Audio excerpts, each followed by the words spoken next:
no rádio. Check-up no rádio, hoje recebendo aqui o Dr. Belísio Neto, médico geriatra. Seja bem-vindo ao nosso Panorama 95. Dr. Belísio, bom dia. Bom dia, Marcos, bom dia, Geraldinho, bom dia a todos os ouvintes, internautas. Uma satisfação, mais uma vez, participar desse quadro de tanta relevância que é o Check-up no rádio, falando sobre saúde do idoso. E o nosso tema de hoje é saúde digestiva no idoso, e aí?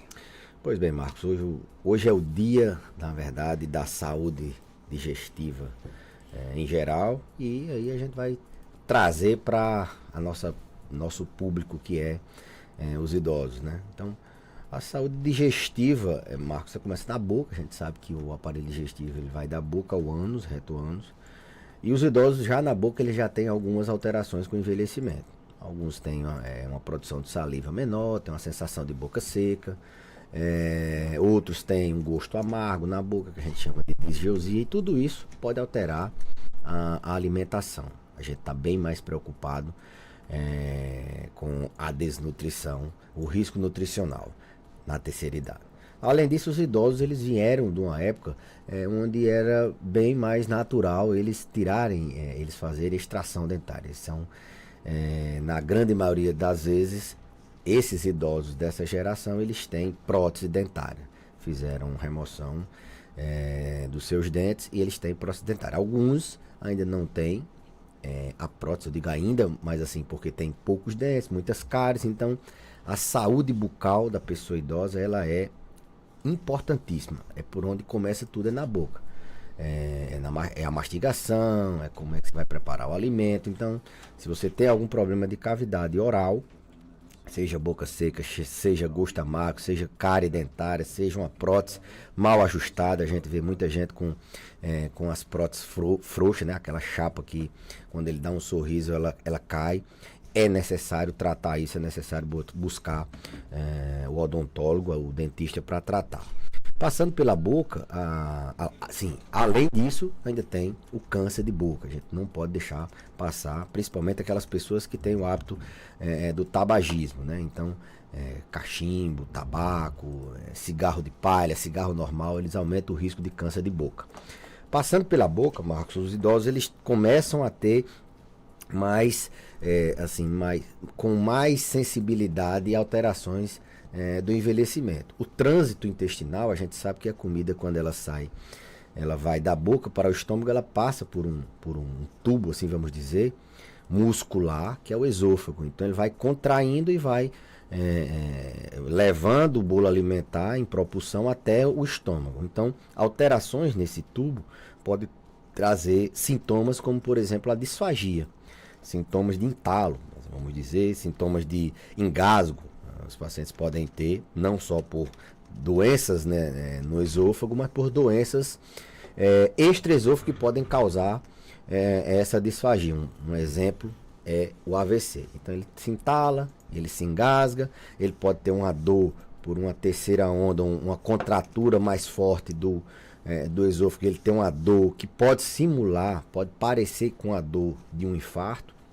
Então, alterações no trato esofágico podem causar sintomas desde dor, passando por entalo, passando por um engasgo. E aí chega no estômago. O estômago é aquele órgão que tem um ambiente bastante ácido, né? A gente tem o ácido clorídrico no estômago e ele tem suas funções de defesa. Ele ali já pode defender o organismo de alguns micro-organismos. E esse ácido, quando a gente envelhece, ele tem uma produção um pouco diminuída. Então o estômago do idoso ele é um pouco menos ácido e ele é um pouco mais lento também. Então há uma tendência, uma estase gástrica, o estômago ficar menos lento, mais parado e com pouco ácido. Isso faz com que o paciente idoso ele tenha uma absorção de alguns nutrientes um pouco dificultada, ele tem uma digestão mais dificultada. Então, alguns pacientes idosos têm mais sensibilidade a essa estase, tem menos produção de ácido, eles podem ter alterações de absorção de alguns nutrientes. Um exemplo bem típico é a vitamina B12. Alguns idosos que têm podem ter dificuldade na absorção dessa vitamina B12, principalmente se eles tomarem medicamentos que façam a acidez do estômago ser diminuída, eles aumentem o pH. No estômago a gente tem várias doenças bastante conhecidas, como a inflamação do próprio estômago, que é a famosa gastrite, pode ter úlcera, pode ter tumor no estômago. Quem tem história de tumor, de câncer de estômago, tem que fazer endoscopia. Na verdade, sintomas no estômago em pacientes idosos é mandatório a gente pedir a endoscopia, porque os idosos eles têm um risco maior de ter câncer. Não precisa ter história familiar de câncer, não. Então, pela idade, o fator de risco, teve sintoma no estômago, por mais que a gente suspeite de uma doença mais simples, a gente tem que obrigatoriamente pedir a endoscopia. Então, empachamento, dor no estômago, azia, sensação de regurgitação, de que a comida está voltando, são sintomas que a gente chama dispépticos, sintomas relacionados ao ácido. A gente tem que pedir a endoscopia. Então, é um outro órgão, o estômago, e ele tem também alterações do envelhecimento e pode ter suas consequências. Por fim, o intestino, né? O intestino, ele é o órgão onde a gente tem a maior parte dos nutrientes, eles são absorvidos. Doenças nessa região podem alterar a absorção dos nutrientes e o paciente ter problemas desabsortivos, assim a gente chama, dificuldade de absorver vitaminas, minerais, nutrientes em geral, macro, micronutrientes. Intestino delgado, intestino grosso. No intestino delgado as patologias são mais específicas, a gente não é tão comum a gente ter, é muito mais comum ter na parte final do intestino, que é o intestino grosso. E o grande e o mais comum é a constipação, é o intestino preso. Os idosos eles têm uma tendência a ter uma lentificação no intestino, eles têm um intestino grosso, mais frouxo, menos forte, a contratura, a contração para esse bolo fecal progredir, ela é menor. Além disso, eles têm uma mobilidade menor. A gente sabe que se movimentar também movimenta o intestino da gente depende de movimentação. Muitos idosos são restritos, eles andam pouco ou eles são acamados, e isso lentifica mais ainda, deixam eles propensos ao intestino preso. E o nosso intestino também depende muito de hidratação. Os idosos eles têm pouca sede, eles ingerem menos água, e isso junto, né, pouca mobilidade com pouca hidratação faz com que eles tenham uma tendência maior, uma incidência maior ao intestino preso. E as consequências desse intestino preso vão desde o desconforto normal, que pode ser numa pessoa, no idoso lúcido, sem déficit cognitivo, pode ser só um desconforto, mas no idoso com a demência pode levá-lo a uma agitação, uma inquietação, e muitas vezes ser difícil de dar o diagnóstico, porque a gente não imagina, o cuidador muitas vezes não imagina que é porque ele está com o intestino preso. Então, num paciente demenciado, um intestino preso, uma constipação, pode trazê-lo a agitação, a perder sono, a ficar, e muitas vezes levar ao profissional a ter que a família induzir a sedar e não buscar a causa. Uma das causas de agitação na demência é o fecaloma, as fezes ressecadas. Então, além disso, o intestino preso pode levar, como eu falei, ao fecaloma, e esse fecaloma levar a hospitalizar o indivíduo para precisar fazer lavagem, e muitas vezes até ter que fazer cirurgia, abrir a barriga do indivíduo por uma obstrução, por um fecaloma, fezes ressecadas, e isso gera um risco. Toda cirurgia gera um risco, é uma cirurgia de urgência, uma cirurgia contaminada, potencialmente contaminada. Então o intestino também deve ser bem avaliado. Então o cuidador, o paciente idoso, ele tem que ter cuidados na saúde digestiva. Eu falei aqui sobre hidratação, sobre higienização da cavidade oral, cuidado com a prótese, observar os sintomas no estômago para saber se precisa fazer uma endoscopia, observar as intolerâncias. É muito comum idosos terem intolerância à lactose, eles terem diarreia e não sabem por que é o motivo, é uma alergia alimentar, não é só a alergia, a intolerância à lactose que causa diarreia. Tem várias outras doenças, mas a saúde digestiva, ela é parte fundamental da saúde em geral. É por onde a gente ingere, processa, absorve e excreta os nutrientes e os alimentos. Então, falar sobre saúde intestinal requer muitas vezes muito tempo. Eu tentei resumir aqui por partes e estamos aí à disposição para perguntas. O ouvinte pergunta aqui o seguinte: minha mãe tem 75 anos de idade e ela pode tomar isso? Ele mostra aqui um produto. É um suplemento alimentar com uma quantidade de proteínas razoável, boa. Pode. Inclusive o próprio nome do produto tem sênior, porque os idosos eles precisam ter uma alimentação com um aporte de proteína maior do que o adulto jovem. Eles necessitam mais de proteína por diversas causas. Então todo idoso, para ter uma alimentação excelente, ele precisa aumentar um pouquinho a quantidade de proteínas. Ovo, leite, frango, peixe.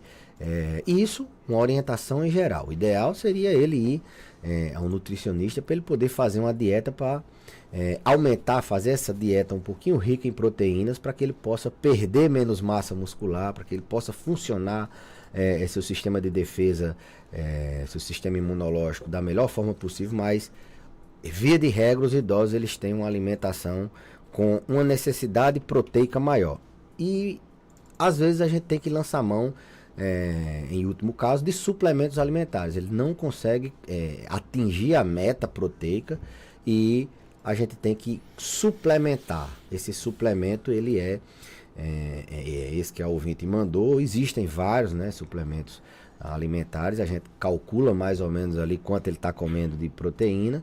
Logicamente que isso a gente faz uma orientação geral, inicia uma orientação e sempre recomenda que ele passe para o pessoal da nutrição fazer essa dieta mais detalhada. Então, os idosos em geral, tem alguns que têm restrição proteica. Por exemplo, pacientes com doença renal crônica, eles precisam ter uma diminuição na ingestão de proteínas. Mas, via de regra, os idosos em geral precisam de uma quantidade de proteínas a mais. E esses suplementos proteicos, eles são bastante utilizados em virtude disso, deles terem hábitos alimentares que muitas vezes não atingem as quantidades necessárias de proteínas a serem ingeridas. As perguntas, doutor Belísio, quais as dicas de alimentos para idosos que estão com infecção intestinal? Bom, infecção intestinal, leia-se diarreia, né? O paciente com diarreia idoso, a primeira coisa que tem que se pensar é hidratar, né? Então, tudo que for líquido, menos logicamente refrigerante, bebida alcoólica, tudo que for líquido, como água de coco, se ele puder, não tiver nenhum problema, sucos, de preferência sucos que tenham um poder de constipar, né, assim, de prender um pouco o intestino. Goiaba um excelente suco.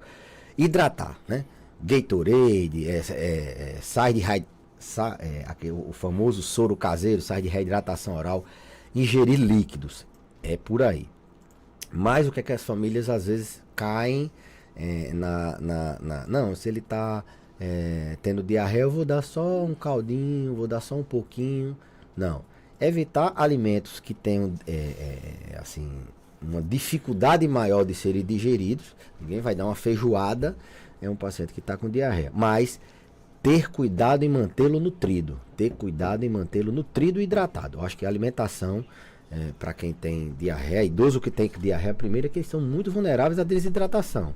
Muitas vezes já são desidratados e quando entram num processo de diarreia, eles desidratam muito, às vezes tem sintomas graves de desmaiar, de ter que internar. Então, no caminho eu sempre digo, olha, teve diarreia, no caminho da clínica ou no caminho do hospital, já venha dando água, ele já venha dando soro caseiro, se ele puder tomar, já venha ingerindo líquido. E a alimentação, você vai só evitar alimentos que tem uma capacidade, uma necessidade de processos de digestão mais complexos, alimentos mais simples, mas que mantém esse paciente nutrido. Manter ele nutrido e manter ele hidratado para a diarreia já é um bom caminho. O sistema digestivo envelhece? Sim, o sistema digestivo, ele, como a pele envelhece, as rugas aparecem, como o cabelo fica branco, o cabelo cai, como as articulações alteram, como os músculos envelhecem, a gente perde músculo, como o rim envelhece, a gente perde ao longo do tempo, como o cérebro perde ao longo do tempo função renal, como o cérebro envelhece, o intestino também envelhece, ele fica mais lento, como eu falei, há uma tendência maior à constipação. Ele fica mais frouxo, a gente tem musculatura no intestino, músculo liso, então as fibras musculares do intestino, elas ficam mais frouxas, assim vamos dizer. Então ele tem uma tendência a fazer divertículos, bolsas no intestino, ele fica mais vulnerável à doença diverticular. Então é bem comum idosos terem bolsas, famosos, umas projeções do intestino, como se fosse um bucho num pneu. E ali ele pode inflamar, ele pode sangrar, ele pode romper esse divertículo, ele pode ter sintomas a famosa diverticulite. Então, o intestino envelhecido, ele é mais lento, ele é mais frouxo, ele tem mais divertículos e ele é mais vulnerável a alterações, a mutações que geram câncer. A idade é um fator de risco para câncer. Então, via de regra, o intestino envelhecido, ele é mais lento, mais frouxo, com bolsas de divertículos, mais suscetível ao câncer e à constipação. Minha mãe fez há quase um ano um procedimento cirúrgico de urgência no estômago em virtude de uma úlcera perfurada. Ela foi fumante durante 61 anos e tem hoje 75. Come de tudo, pois tudo isso... diante de tudo isso, qual a sugestão do senhor quanto médico? Ela parou de fumar? Deixa eu entender que sim, né? Fumou durante 61 anos, está hoje com 75. Certo. Agora come de tudo. Entendi. Antigamente a gente tinha muitas essas cirurgias de úlcera. A gente não tinha medicamentos tão potentes como a gente tem hoje para tratar aquela acidez que eu falei no início do programa. A maioria das doenças do estômago, elas estão relacionadas com a acidez do estômago, por isso que elas são chamadas dispépticas.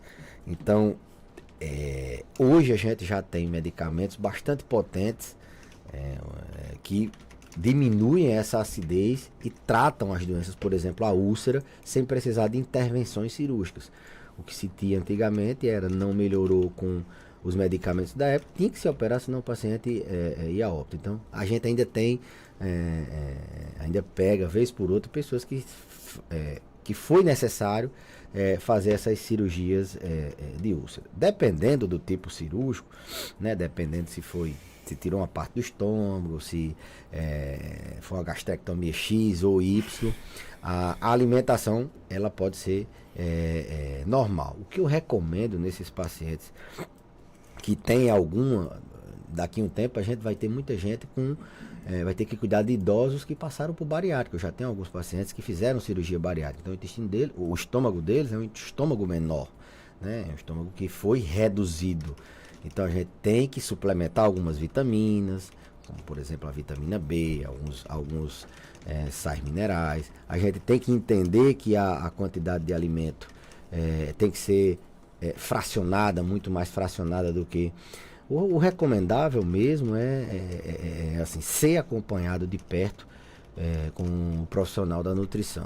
Ele sim vai fazer uma dieta, é um investimento que vale muito a pena. Ele vai dar um cardápio ali, individualizado, que é só para você, não é uma dieta. Porque dieta, se você quiser, você vai na internet, tem uma dieta em geral, mas ela não serve para você. Tem que ser de acordo com os seus costumes, de acordo com o seu peso, de acordo com as doenças que você tem. Idoso, ele tem doenças crônicas. Então é um investimento que vale muito a pena. Várias alternativas de cardápio.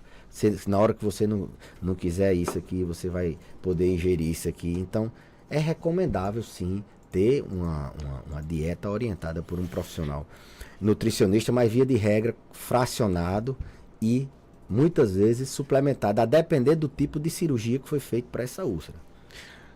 Para fechar, tem uma pergunta aqui do nosso ouvinte. Gosto de me divertir, tenho 70 anos, mas fiquei preocupada depois que vi algumas pessoas idosas morrendo de infarto durante eventos festivos ou de lazer. E aí, posso continuar?